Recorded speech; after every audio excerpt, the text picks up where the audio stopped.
May isang vlogger, binabash yung kabayo. Kabayo nga yun eh.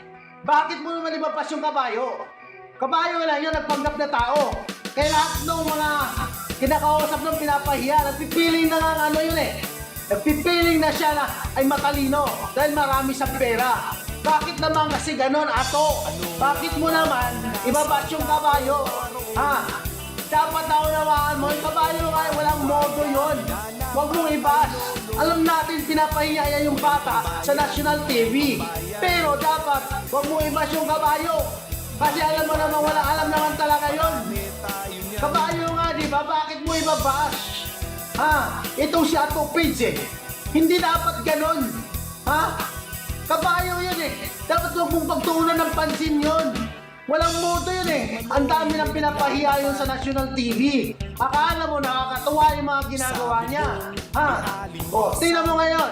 Yung bata, di ba? Porkit ang sagwa ng mukha ng bata, pinahiya niya. Pero ang gwapo yun.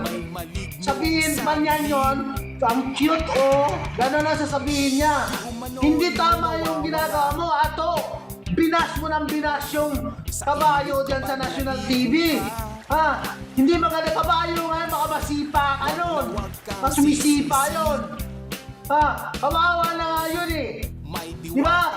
Huwag mo ibabas ng ibabas yun. Naiinis ako sa'yo eh. Di ba? Walang modo yun eh. Nagawa niya.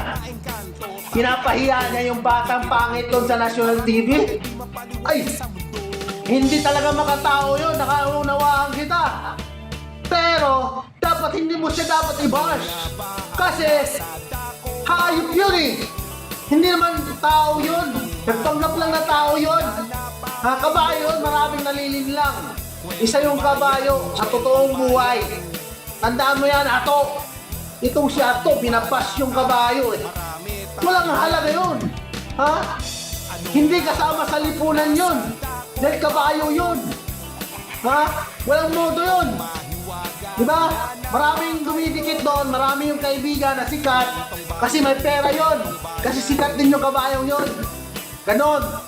Itong si Ato, ginabas pa kasi.